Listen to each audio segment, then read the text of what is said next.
comment le loup fut battu à la course par 2 escargots.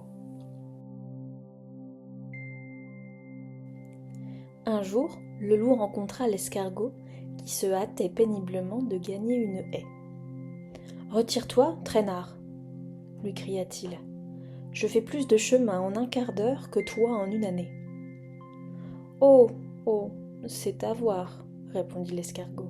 « Écoute, luttons à la course demain, à la rosée, et je consens que tu me croques si je n'arrive pas avant toi. »« J'accepte, mais aie soin d'allonger tes cornes, elles ne seront jamais trop longues pour toucher le but assez tôt. »« Nous verrons, ne chante pas encore victoire. » Le loup enjamba son misérable adversaire avec un rire de pitié et partit en courant.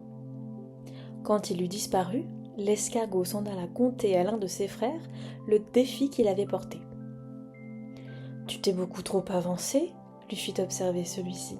« Comment pourrais-tu gagner de vitesse un loup, toi qui à peine en une journée as traîné ta coquille d'un bout à l'autre du champ que nous habitons ? » ?»« Sans doute, mais j'ai compté sur ton assistance. Tu sais combien le loup est peu intelligent. Nous agirons donc ainsi. Tu te placeras à une extrémité du champ, moi à l'autre, et bien, il ne s'apercevra pas que nous sommes 2. Je comprends. Alors, mets-toi vite en route.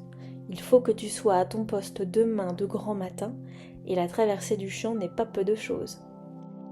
J'en serai quitte pour ne pas m'arrêter de la nuit. » Sur ces mots, le voyageur sortit de sa coquille et, l'ayant bien établi sur son dos, partit avec une vitesse de 4 mètres à l'heure.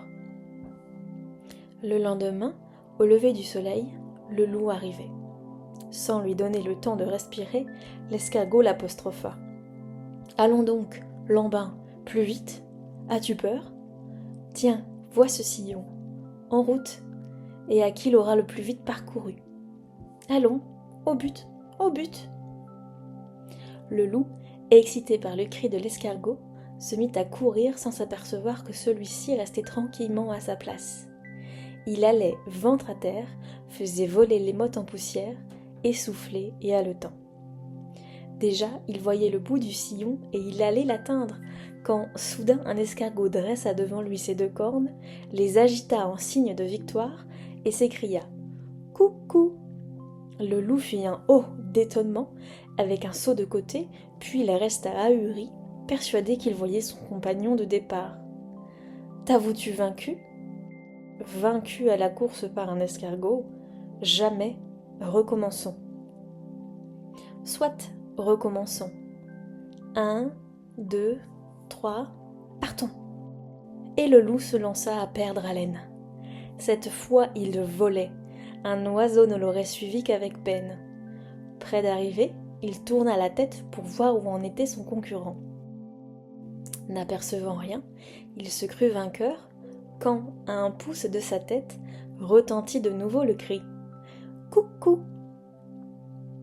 Sans mot dire, il fit volte-face et repartit. Sans plus de succès, hélas. Au bout du sillon, il trouva l'escargot triomphant. La course continua longtemps de la sorte, mais à un moment vint où le nigaud tomba épuisé, à bout de force. Il faillit en crever.